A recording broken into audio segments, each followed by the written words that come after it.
आज हमने सुबह जब से वो सुना ना तब से खाना नहीं खाया। ये हम लोग जितने यहाँ पर हैं क्या वो देश से अलग हैं? 22 लोगों की मौत हो गई, उस 22 लोगों की मौत के जनाजे पे आप जाना चाहते हैं क्या? अगर यूथ हमारा शिक्षित हो जाएगा तो सवाल करेगा सरकार से। यह सरकार बुज़दिल सरकार हो चुकी है जो जवाबदेही से डरती है। सिक्योरिटी फोर्सेस मैं आपको बताऊं भारी संख्या में तैनात हैं। क्या पुलिस भी किसी तरह के एक्शन की तैयारी में है? ठीक इसी जगह से पिछले 20 दिनों से सोनम वांगचुक आमरण अनशन में बैठे हुए थे और आज सुबह सुबह 21वां दिन शुरुआत हुई थी कि सोनम वांगचुक को दिल्ली पुलिस आती है, 30 से 40 सेकंड के अंदर उठा कर ले जाती है और उसके विरोध में आज जिस तरीके से यहाँ पर नौजवानों का आप देखिए सैलाब उमड़ा है। जंतर मंतर में आखिर तक जहाँ तक आपकी नज़र जाएगी आपको सिर्फ नौजवान दिखेगा और नौजवानों का जोश कितना हाई है, जो नाराज़गी है वो इन नारों के ज़रिए सामने आ रही है। आप देख पा रहे हैं बिल्कुल तिल रखने की जगह नहीं है। आखिर तक आपको नौजवान ही नौजवान नज़र आएगा जो कि लगातार नारे लगा रहे हैं, अपना विरोध दर्ज करा रहे हैं और एक दूसरे का ख्याल रख रहे हैं। अब इसमें देखिए आपको लोग नजर आएंगे जो एक दूसरे को पंखा भी कर रहे हैं, जो नारेबाजी हो रही है उसमें एक दूसरे का साथ दे रहे हैं। तो साफ तौर पर एक बड़ी नाराजगी है। विपक्ष के नेता आ रहे हैं, भाषण दे रहे हैं, सामने नौजवान बैठा है वो उसके जवाब में बातचीत कर रहा है। तो मंच के आसपास ये माहौल है। आप देखें इधर तो ये अभिजीत दीप के खड़े हुए हैं, प्रवक्ता तमाम उनके साथी खड़े हुए हैं और सामने सैलाब है नौजवानों का। बात करेंगे, जानेंगे, समझेंगे कि उनके मन में क्या चल रहा है, किस तरह के सवाल हैं।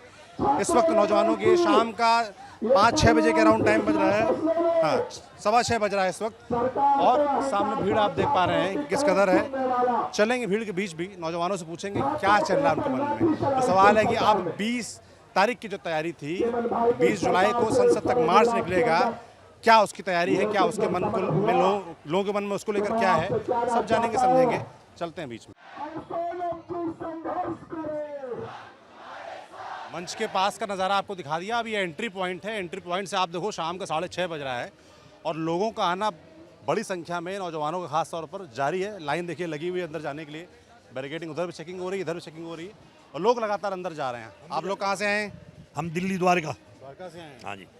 पहली बार आ रहे हैं? पहले भी आए हैं? नहीं, हम पहले भी आए, लेकिन आज तो अन्याय के खिलाफ आए हैं कि अन्याय अति हो गया मुझे बिल्कुल। हम 62 साल के हैं, हम गार्जियन हैं, केवल सपोर्ट करने के लिए आए हैं कि हमारे बच्चों के साथ अन्याय हो रहा है। सरकार उसकी बात सुन ले, बात माने ना माने, हमारा ये इशू है ही नहीं। हमारा इशू ये है ही नहीं कि सरकार हमारी बात माने, वो सुन ले।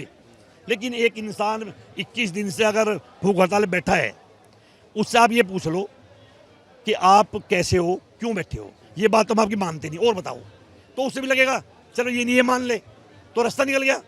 लेकिन उसको 20 दिन के बाद ज़बरदस्ती आप घसीट के उठा लिया। एक देश के जो देश का क्या कहते हैं वो, ये आज के टाइम में तो साइंटिस्ट है, उनमें पर्यावरणविद है वो, जो पर्यावरण को जिसने सुधारा है। लोगों के मन में इस बात का बहुत गुस्सा है कि जिस तरीके से सोनम वांगचुक को आज उठाया गया, तो मंच का हिस्सा आपको दिखाया, ये पीछे का हिस्सा है। लोगों का आना लगातार जारी है। आज हमने सुबह से रोटी नहीं खाई। आज हमने सुबह जब से वो सुना ना तब से खाना नहीं खाया। इतना दर्द है, आप उसे उठाते, इज्जत से उठाओ। आई हूँ कि उन्हें जेल, से हाँ मैं सत्यभामा मिश्रा हूँ, प्रयागराज से आई हूँ। आज सुबह पहुँची हूँ, कल पता चला उन्हें जेल भेज दिया गया है।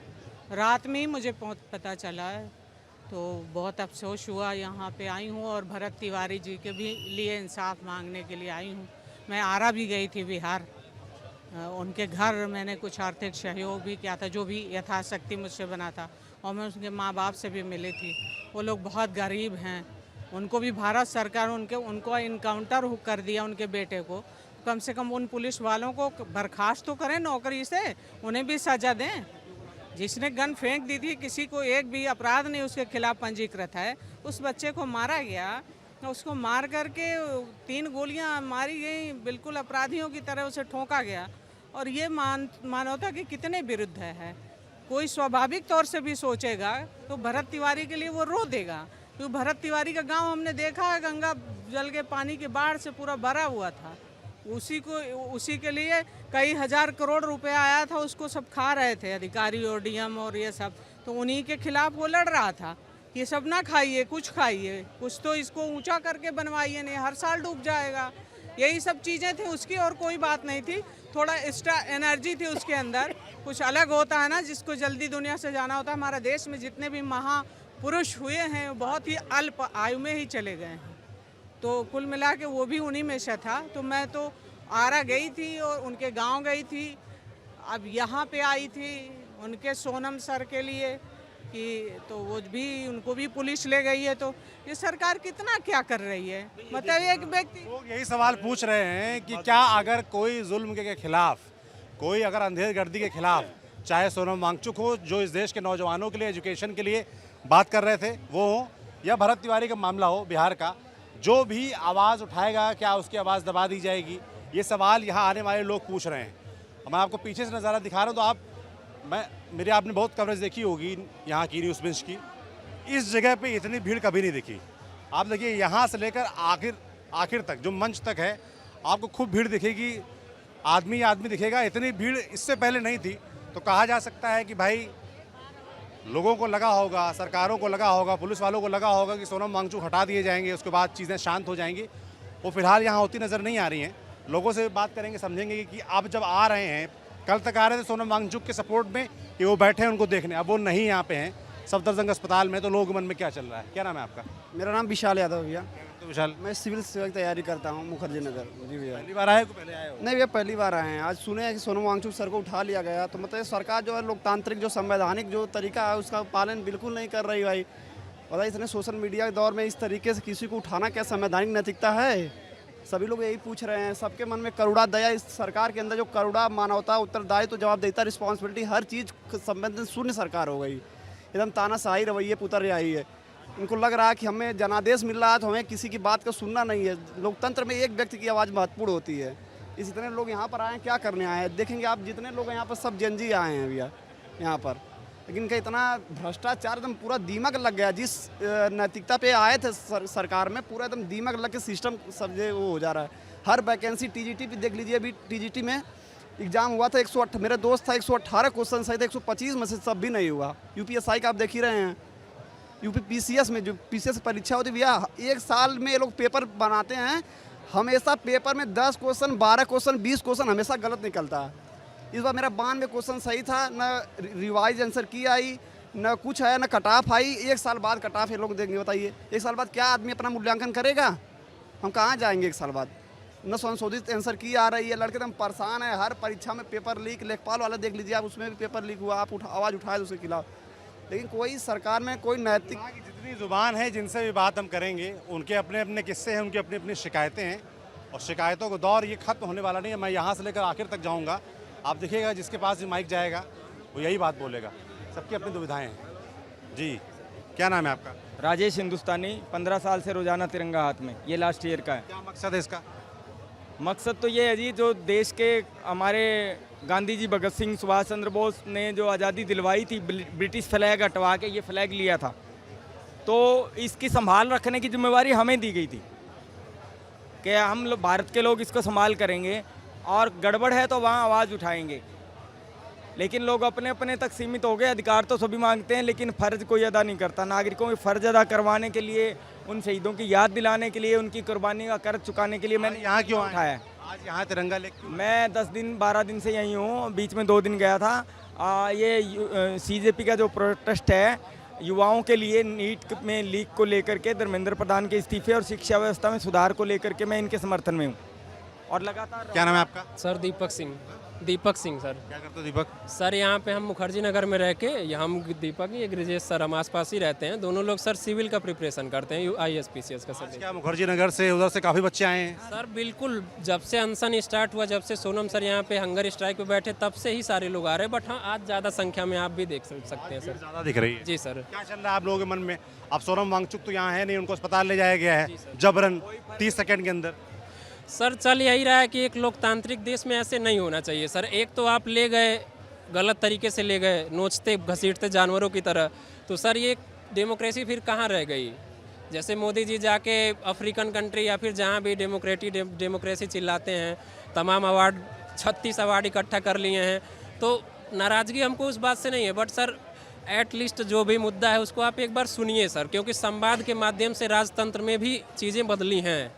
वहाँ भी सर जो अमात्य होते थे, जो महामंत्री होते थे, वो चेंज हुए हैं। अगर उसमें कुछ अनियमितता पाई गई है तो उसमें चेंज हुए हैं राजतंत्र में भी। तो सर न चेंज करिए आप, बट एटलीस्ट बात सुनिए, एक संवाद रखिए। बच्चा जो यहाँ पर आ रहा है, कि जो नौजवान आ रहा है, वो सबसे बड़ी बात जो कर रहा है वो जवाबदेही की कर रहा है कि कम से कम जवाब तो दीजिए, संवाद तो स्थापित करिए, कोई मिलने तो आए यहाँ पर। खाली ऐसे थोड़ी ना होता है कि आप देश के दुश्मन नहीं है ये लोग, युवा देश के दुश्मन नहीं है। मोदी जी कहते हैं भविष्य है, सबका साथ सबका विकास। या ये हम लोग जितने यहाँ पर हैं, क्या वो देश से अलग हैं?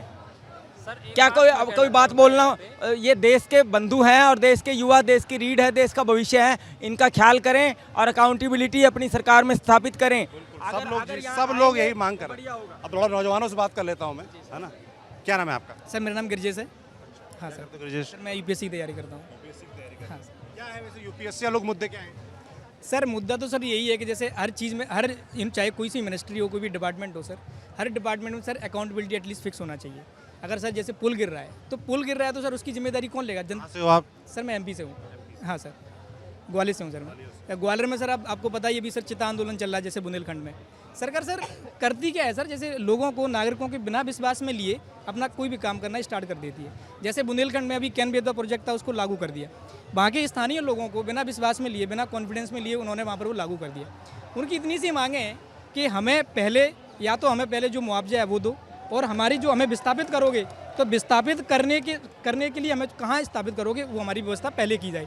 चूँकि नर्मदा, जब सरदार सरोवर डैम बना था नर्मदा नदी पर, तो सर वो लोग आज तक, सर उनमें से कुछ लोग आज तक संघर्ष कर रहे हैं मुआवजा के लिए, विस्थापित हुए लोग।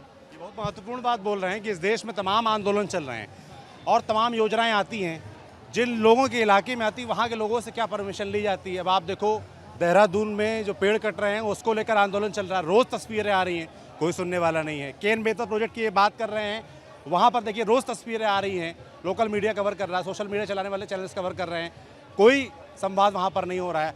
और ठीक दिल्ली में, देश की राजधानी में, संसद भवन से मात्र कुछ किलोमीटर दूर, जहाँ बड़े बड़े वीआईपीज़ रहते हैं, बड़े बड़े सांसद, विधायक, सरकार चलती है जिस दिल्ली से, वहाँ पर भी संवाद स्थापित नहीं किया गया। तो सवाल उठेगा कि आखिर लोकतंत्र में संवाद क्यों नहीं हो रहा है, क्यों नहीं बातचीत के जरिए रास्ते निकाले जा रहे हैं, क्यों जबरन किसी को उठा कर ले जाया जा रहा है। और फिर जवाब क्या दिया जा रहा है कि भाई हाईकोर्ट का आदेश था, क्या हाईकोर्ट ने कहा था कि इसे उठा ले जाओ? हैं? क्या नाम? मैं सर बोलने की हालत में नहीं, मेरा गला बैठा हुआ है, बट मेरे को डर इस बात का है कि मैं सुबह सुबह जब उठा, मेरे रूममेट ने मुझे बताया कि सोनम वांगचुक को उठा ले गए हैं। I was literally shocked to see and my blood boils when I see this things, because ये ट्राइनी है और कुछ नहीं है सर, ये तानाशाही है, जिसको तानाशाही का नाम दिया जा रहा है कि आप यहाँ एजेंसीज़ के लोग इस तरह लगे हुए हैं कि जहाँ टेररिस्ट घुसा हुआ हो। आप मुझे बता दीजिए, इस प्रोटेस्ट को आप 1 मिनट के अंदर बता देते हैं कि यहाँ चाइना से फंडिंग हो रही है। फार्म जब प्रोटेस्ट हुआ, अब किसानों का किसान हुआ, तो बता दिए खालिस्तानी प्रोटेस्ट है, लेकिन आप ये नहीं बता पाए अभी तक कि यहाँ पे पुलवामा में जो अटैक हुआ उसका आरोपी कौन है। आप अभी तक आप ये नहीं हमें बता पाए। Sir I don't wanted to say, please. कोई बात नहीं, ये पीड़ा है उनके मन की। और मगर ये सवाल तो बहुत जायज़ है ना कि जवाब तो देना पड़ेगा ना, जो तमाम सवालों के हैं वो जवाब तो देने पड़ेंगे, वो मिल नहीं रहे हैं तभी वो पूछ रहे हैं। क्या कह रहे हैं आप? जो भाई साहब ने बताया कि पुलवामा पे जो अटैक हुआ है, लाल किले में जो RDX मिला था, जो ब्लास्ट हुआ था, फरीदाबाद में जो RDX मिला है, उसका जवाब कौन देगा? और सोचिए कि 20 तारीख को इनको पता है कि जो लोग आएंगे, जो भीड़ आएगी, उनके सामने सोनम वांगचुक को उठाना आसान नहीं होगा। इसीलिए आज 20 तारीख से 2 दिन पहले सोनम वांगचुक जी को उठा लिया गया है। ये एक सोची समझी हुई एक साजिश है। साजिश का लोगों का रणनीति है जी। I just said one comment कि हम लोग मांग क्या रहे हैं, सिर्फ एक चीज़ मांग रहे हैं, ऐसा देश मांग रहे हैं, ऐसा भविष्य मांग रहे हैं जहां पेपर लीक ना हो, जहां एक अच्छी व्यवस्था हो, ट्रांसपेरेंसी हो, अकाउंटेबिलिटी हो, ऐसी व्यवस्था जहां पेपर लीक नहीं हो। मुझे आप बता दीजिए, कौन सा माता पिता, कौन सा स्टूडेंट यहाँ चाहता है कि हम जब पेपर देने जाएं जब पेपर लीक हो? कौन सा स्टूडेंट चाहता है सर? जब 22 लोगों की मौत हो गई, उस 22 लोगों की मौत के जनाजे पर आप जाना चाहते हैं क्या? आप मुझे बताइए, 22 मोटा भाई क्यों नहीं आ रहा है? मैं हमेशा उनको मोटा भाई बोलता हूँ, मोटा भाई क्यों नहीं आ रहे हैं? वाई ही वॉन्टेड, इतना फियर किस बात का है? क्यों डरे हुए हैं इतना? आइए एक फोरम तैयार कीजिए, अगेन एंड अगेन अपील है। क्या कह रहे हैं? मैं कह रहा हूँ सरकार को इतना ही डर है, तभी तो आप उनको उठा के ले गए हो, उठा के घसीट के चद्दरों में छुपा के ले गए। हाई कोर्ट ने बोला था कि आपको फोर्स फीडिंग करनी है, तो आप उसके लिए अपील करते हैं। एक तरीका होता है, मैनेजमेंट से बात करते हैं, उनको पूछते हैं क्या वो जाना चाहते हैं। आप घसीट के, गाली दे के, अभिजीत को डिटेन करके, मार पीट के तब आप लेके गए हो। क्यों? आपको डर किससे है इतना? इतने सारे बच्चे, लाखों करोड़ लोग देश पे हैं, सिर्फ एक इंसान की गद्दी आप बचा रहे हो। सिर्फ एक इंसान की गद्दी क्यों बचा रहे हो आप? जब पूरा देश बोल रहा है कि ये इंसान गलत है, इससे एजुकेशन मिनिस्टर नहीं संभाल पा रहे, एजुकेशन का पूरा मंत्रालय नहीं संभाल पा रहे, तो आप किससे डर रहे हो? हम लोगों ने सरकार चुनी है, हमारा हक है अगर हमारा कोई नेता सही काम नहीं करता हम उसके लिए आवाज़ उठाएं। हम इतने सालों से देख पा रहे हैं कि पूरा देश सड़कों पे है, कभी नोटबंदी में है, कभी रेसलर्स हैं, कभी टीचर्स हैं, अब यूथ है। ये पूरे यूथ को एंटी नेशनल बोल देते। तो जब जब कोई इंसान सरकार के अगेंस्ट बोलता है वो देशद्रोही हो जाता है। लेकिन यही उनके गुंडे आके अगर यहाँ पे मॉल खराब करें वो देशभक्त है। ये कैसा दोहरा चरित्र है आपका? कभी तो आप लोग सही का साथ दीजिए। सरकार को बनाया गया है देश चलाने के लिए, ना कि देश बिगाड़ने के लिए। ऐसे देश का विकास करेंगे आप? माफ़ कीजिएगा, मेरी बात बुरी लग सकती है, लेकिन अगर जो इंसान शिक्षा के विरुद्ध है वो देश का भविष्य कभी नहीं कर सकता। विश्वगुरु ऐसे नहीं बनेगा। आपको आना पड़ेगा साथ में। आप किसी के अगेंस्ट हो सकते हो, चलेगा। कैसे बनेगा विश्वगुरु? शिक्षा से बनेगा विश्वगुरु। जब देश का हर व्यक्ति, हर बच्चा शिक्षित होगा, उसको अपने हक के लिए लड़ना आता होगा, वो हर चीज़ कर पाएगा, तब बनेगा विश्वगुरु। अगर यह देश के युवाओं को सिर्फ हिंदू मुस्लिम में बांट दोगे, धर्म जाति में बांट दोगे, मंदिर मस्जिद में बांट दोगे, तो देश विश्वगुरु बनेगा? कैसे बनेगा? इंडिपेंडेंट कैसे बनते हैं हम? शिक्षा किस लिए चाहिए? शिक्षा मानसिक विकास के लिए चाहिए, हमारा मानसिक विकास हो सके। शिक्षा, हमारे नेता क्यों अगेंस्ट है शिक्षा के? इसलिए अगेंस्ट है क्योंकि पता है अगर यूथ हमारा शिक्षित हो जाएगा तो सवाल करेगा सरकार से। और सवाल क्या करेगा कि मुझे रोज़गार चाहिए, मुझे जॉब चाहिए, मुझे हॉस्पिटल चाहिए, मुझे देश का विकास चाहिए। आप लोगों ने सरकारी हॉस्पिटल बना दिए। एक नेता जाके इलाज करवाओ वहाँ पर। आपने सरकारी कॉलेज हॉस्पिटल बना दिए, वो कॉलेजेस बना दिए। एक नेता कोई भी वहाँ जाए, अपना बच्चा पढ़ाओ। अपने बच्चे विदेश में और यहाँ पे हम लोग हमारे बच्चे सुसाइड करें? क्यों करें? आपने ठीक बात बोली कि भाई बच्चों को अपने जो नेता लोग हैं वो क्यों सरकारी व्यवस्था में नहीं पढ़ाते हैं। इसीलिए नहीं पढ़ाते हैं क्योंकि उनको पता है कि वहाँ व्यवस्था नहीं है। और सब लोग अगर पढ़ लिख जाएंगे तो सवाल पूछेंगे, जैसा वो नौजवान कह रहा था। इसीलिए ऐसी व्यवस्था की जा रही है। समझ रहे हैं आप? थोड़ा और आगे चलता हूँ और आगे लोगों से। अभी सर आप देख रहे हो कि 1 लाख से ज़्यादा जो स्कूल हैं वो बंद हो चुके हैं। अभी नीति आयोग की रिसेंट रिपोर्ट आई है सर, उसमें 1 लाख ऐसे स्कूल हैं जहाँ पर केवल एक शिक्षक है। मतलब 1 लाख से ज़्यादा ऐसे स्कूल हैं जहाँ पर टॉयलेट्स नहीं है, गर्ल्स के लिए टॉयलेट। सर जो ये मोदी जी चिल्ला रहे हैं सर पूरे दुनिया में कि गगनयान मिशन, हम पहला मानव युक्त मिशन भेजेंगे चंद्रमा पे या फिर किसी भी ग्रह पे, 100 से ज़्यादा साइंटिस्ट इसरो से सर रिजाइन कर चुके हैं। आखिर उसको क्यों नहीं आप बता रहे हैं, क्यों नहीं एक्सपोज कर रहे हैं? क्या रीज़न है आखिर, बताइए ना सर। सच्चाई बताना चाहूँगा कि लाखों दिल उदास हैं बैठे, लाखों आंखें अब नम हैं। कि लाखों दिल उदास हैं बैठे, लाखों आंखें अब नम हैं। देश बचाने खातिर देखो मौत से लड़ता सोनम है। और सांप है सूंघी सरकारों को, कि सांप है सूंघी सरकारों को, जैसे सिस्टम बेदम है और ना है जुबां पे माफ़ीनामा, ना हाथों में मरहम है। यह सरकार बुज़दिल सरकार हो चुकी है जो जवाबदेही से डरती है। यह सरकार जो है बुज़दिल। आज हम युवाओं को यहाँ से बता देना चाहेंगे, अपने देश की जनता को बता देना चाहेंगे कि आपके यहाँ कोई भी नेता आए, कोई भी नेता, सबसे पहले उनसे सवाल पूछिए कि आएंगे जब नेता मिलने, करना उन्हें सवाल की शिक्षा का क्या होगा। और भरवाते हो फॉर्म जो बेशक, अरे बताओ यार परीक्षा का क्या होगा। और धर्म, भाषा और जाति पर अब नहीं करेंगे वोट, ना अब कोई नोट चलेगा।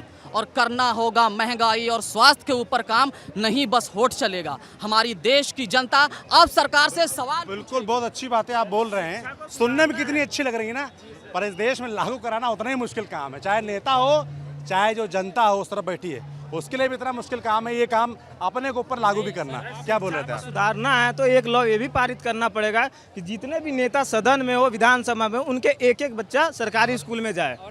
इससे शिक्षा व्यवस्था बड़ा अच्छा लग रहा है सुनने में, पर हो कहाँ रहा है? क्योंकि है क्या कि जब आदमी, आप जैसे नौजवान आक्रोशित होते हैं तब ये सवाल करते हैं, और जब वोट डालने जाते हैं, जब नेता वोट मांगने आता है तब ये सवाल नहीं करते हैं। इस प्रोटेस्ट में आप 10,000 रुपए में पूरा बिहार का वोट बिक गया। अब क्यों कह रहे हैं कि बजट नहीं है हमारे पास और पूरी ट्रेजरी बंद हो गई? अब ये क्यों बोला जा रहा? नहीं बोलना चाहिए ना। आपको एक चीज देखने को मिलेगा कि इस देश का युवा जाग चुका है, लेकिन उनके माता पिता अभी भी नहीं जागे। आप इतना कितने पेरेंट्स को यहाँ देख रहे हैं आप क्यों? नहीं सर, क्योंकि ये उनके आपके माता पिता के दिमाग में अभी भी मोदी मोदी मोदी चल रहा है, बाकी कुछ नहीं। ऐसा क्यों है? ऐसा इसलिए है कि जो सोशल मीडिया, व्हाट्सएप यूनिवर्सिटी इतना फैला दिया गया हुआ है आरएसएस के और गोबर भक्तों के द्वारा कि उनके माता पिता का ब्रेन वॉश हो चुका है। यहाँ पे आपको कितना पेरेंट्स दिखेंगे? एक जनता, एक माता पिता यहाँ नहीं दिखाई देगी, सिर्फ यूथ जागे हैं। ये देखिए, ये हैं थोड़ा तो उम्रदराज, आधे उम्र के हैं। क्या नाम है आपका? राजेश। बच्चे हैं आपके? जी जी है। तो बच्चों के भविष्य के बारे में क्या सोचते हैं आप? ये बहुत गलत हो रहा है, मतलब ये ऐसा नहीं होना चाहिए। आई थिंक मोदी गवर्नमेंट बहुत गलत कर रही है। आप क्यों आए यहाँ पे? Sonam Wangchuk to support him. वो तो चले गए हैं, क्या लगता है आगे क्या होगा? Don't know, let's see, we are here. सबका जो सवाल सबसे बड़ा दिमाग में चल रहा है, बहुत लोग पूछ रहे हैं, बहुत लोग नहीं पूछ पा रहे हैं, वो यही है कि व्हाट नेक्स्ट, अब आगे क्या होने वाला है। सोनम वांगचुक को आज सुबह उठा लिया गया, लेकर चले गए, पर अब आगे क्या होगा ये अपने आप में बड़ा सवाल है और इसका जवाब धीमे धीमे मिलेगा। अभी की जो तस्वीर है, मैं एक बार फिर से सुधांशु से कहूँ कैमरा ऊपर करके दिखा दें। अभी की जो मौजूदा तस्वीर है उसमें तो साफ तौर पर भीड़ नज़र आ रही है आगे से लेकर पीछे तक। इसलिए मैं कोशिश कर रहा हूँ एक बार आपको पूरे जंतर मंतर की तस्वीर दिखा दूँ घूम के कि क्या हो रहा है, लोग क्या कर रहे हैं। आगे नारेबाजी हो रही थी, शुरुआत में मैंने आपको दिखाया था। वहाँ तमाम जो प्रोटेस्टर्स हैं वो आ रहे हैं, वो बात कर रहे हैं। जो तमाम विपक्ष के नेता हैं वो भाषण दे रहे हैं, लोग उनका साथ दे रहे हैं। तो एक बड़ा तबका है जो नाराज़ है और दिख रहा है और अपनी नाराज़गी जाहिर कर रहा है। सवाल मगर सबके मन में यही है कि अब आगे क्या होगा, इस आंदोलन का आगे क्या होने वाला है। अभिजीत दीपके ने जैसे आज ऐलान किया कि वो अब भूख हड़ताल में बैठ गए हैं, आमरण अनशन में बैठ गए हैं, तो देखने वाला होगा वो कितने दिन आगे बढ़ते हैं। सिक्योरिटी फोर्सेस मैं आपको बताऊं भारी संख्या में तैनात हैं, कुछ रोडें भी बंद कर दी गई हैं। आरएएफ है, पुलिस है दिल्ली की, अभी भी यहाँ पर पिछले कुछ दिनों से नज़र नहीं आ रही थी मगर अब नज़र आ रही है। तो देखने वाला होगा कि क्या पुलिस भी किसी तरह के एक्शन की तैयारी में है, इस पर भी सबकी नज़र है। मगर अभी जो भीड़ है उसको देख के तो ऐसा मुश्किल लगता है कि ऐसी कोई कार्रवाई होगी। 20 तारीख को क्या होता है ये देखने वाला होगा। थोड़ा मैं आगे आपको ले चलता हूँ और दिखाता हूँ क्या माहौल है यहाँ पे। इधर देखिए, यहाँ पर तमाम अलग अलग छात्र संगठन हैं। जी, कैसे हैं आप? मैं ठीक हूँ, क्या नाम है आपका? मेरा डॉक्टर नरेंद्र है। डॉक्टर नरेंद्र, मैं डेंटिस्ट हूँ। हाँ जी। क्यों आए यहाँ पे आप? मैं सपोर्ट के लिए आया हूँ, देश के भविष्य के लिए। देश, अगर आपको देश का भविष्य कैसा दिख रहा है? देश का भविष्य इस टाइम तो पूरे अंधेरे में है। बच्चे अंधेरी रातों में उजाला करके पढ़ते हैं और पेपर लीक हो जाता है जब उनको इम्तिहान की बारी आती है। तो ऐसे ही अगर होगा तो देश का भविष्य क्या बनेगा? अगर हर चीज़ पैसे में बिकने लग गई तो देश तो अंधेरे में है। देश पहले ही बहुत पीछे जा चुका है ना। तो अगर हम आंदोलन करके देश को आगे लेके जा सकते हैं, देश का भविष्य बचा सकते हैं, तो हमें बचाना चाहिए। ये सबकी लड़ाई है, ये किसी एक की लड़ाई नहीं है। हर स्टेट में से हर एक घर से एक बंदा आना चाहिए कम से कम। मैं अपना सारा कामकाज छोड़ के आया हूँ, मेरे को आज 4 दिन हो गए हैं यहाँ पे और मैं कम से कम 20 तारीख तक तो यहीं हूँ। हाँ, मैं खुद का क्लिनिक है, मैं नहीं जा रहा। ये आपके अंदर की आवाज़ आई है इसलिए आप ऐसा कर रहे हैं? नींद नहीं आ रही थी, 3 दिन मेरे को नींद नहीं आई और मैं इसीलिए यहाँ पे आया हूँ कि मैं कुछ योगदान पा दूँ कि ये भी देश की आज़ादी का टाइम है। तब आज़ादी हुई थी ना। अब ये जो हमारे इंडिया के हमारे अपने हैं ना, जो हमें लूट रहे हैं, इनसे आज़ादी पाने का टाइम है। अब मैं आपका चैनल देखता हूँ, मुझे बड़ा थैंक यू। तो मैं कोशिश करूँगा कि पीछे तक आपको चल के दिखाऊँ कि क्या माहौल है। भीड़ बहुत भयानक है, आज चलना थोड़ा मुश्किल है यहाँ पे। इतनी भीड़ मैंने तो इससे पहले यहाँ जंतर मंतर पे नहीं देखी, कम से कम इस प्रोटेस्ट में तो नहीं देखी। पर आज सोनम वांगचुक के साथ जो कार्रवाई हुई उसके बाद तस्वीर थोड़ी अलग है। यहाँ पे तस्वीर बदली है, नाराज़गी है। आगे बच्चे बैठे हुए हैं अलग अलग जगहों पर, छोटी छोटी टुकड़ियाँ प्रोटेस्ट कर रहे हैं। जो लेफ्ट संगठनों का अपना तरीका होता है, ढपली लेके गाना बजाते, नारे लगाते, वो उस तरीके से प्रोटेस्ट कर रहे हैं। तो प्रोटेस्ट जारी है लगातार और न्यूज़ पेज की कवरेज भी जारी है। हम आपको तस्वीर ऊपर करके फिर दिखा देता हूँ, सुधांशु कहता हूँ, तस्वीर आपको दिखाते रहेंगे, जो भी हालात हैं आपको दिखाते रहेंगे। आगे भी चलते हैं, वहाँ भी देखते हैं क्या है।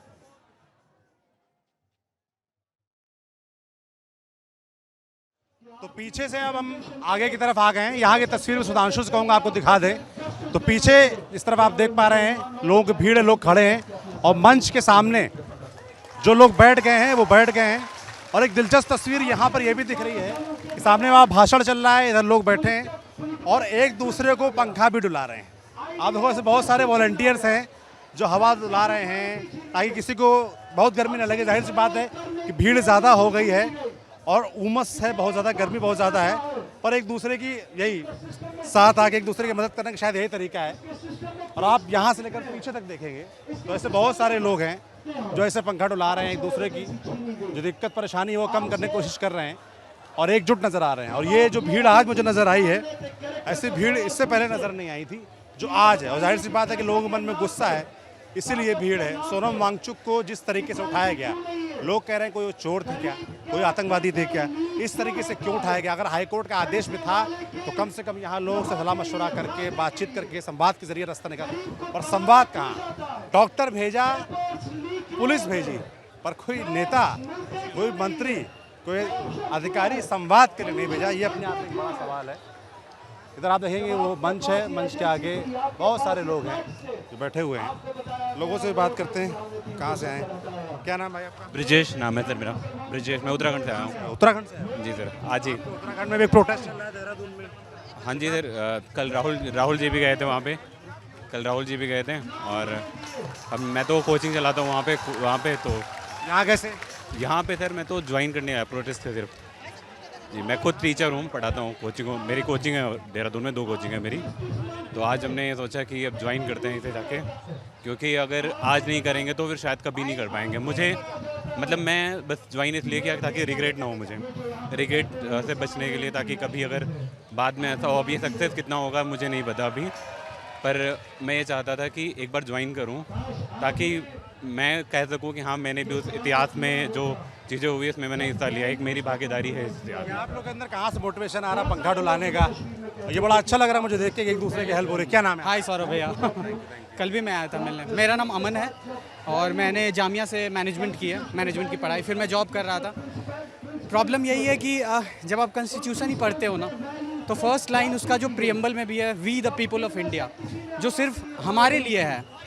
और सत्ता में बैठे लोग आप भी जान रहे हो, सब लोगों ने इतना कह ही दिया है। उन्होंने अपनी सरकार, अपना सत्ता ऐसा बना लिया है ना कि वहाँ हटने का नाम नहीं ले रहा, जबकि उन्हें हर चीज़ हम लोगों से पूछ कर करनी चाहिए। ये चीज़ें हो सकती है कि प्लस माइनस चीज़ें हो सकती है, लेकिन बैठा के उसकी बात तो की जाएगी। ऐसे काफ़ी अनफॉर्चुनेट है।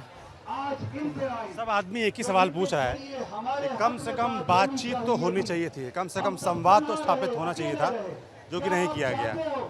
और वही गुस्सा, वही नाराज़गी भीड़ के रूप में और एकजुट रूप में नौजवानों की ताकत नज़र यहाँ पर आ रही है। जब आप पूछ रहे हो और एट द एंड सबसे जब बात करते हैं तो सब आदमी एक ही, अगर एक कीवर्ड बोलूँ तो अकाउंटेबिलिटी की बात करता है, जवाबदेही की बात करता है कि सरकार जवाब क्यों नहीं दे रही है। क्या नाम भाई आपका? शुभम। हाँ जी। पंखा डुला रहे, थक नहीं रहे? नहीं नहीं, बिल्कुल नहीं, जोश आ रहा है और देखकर बिल्कुल।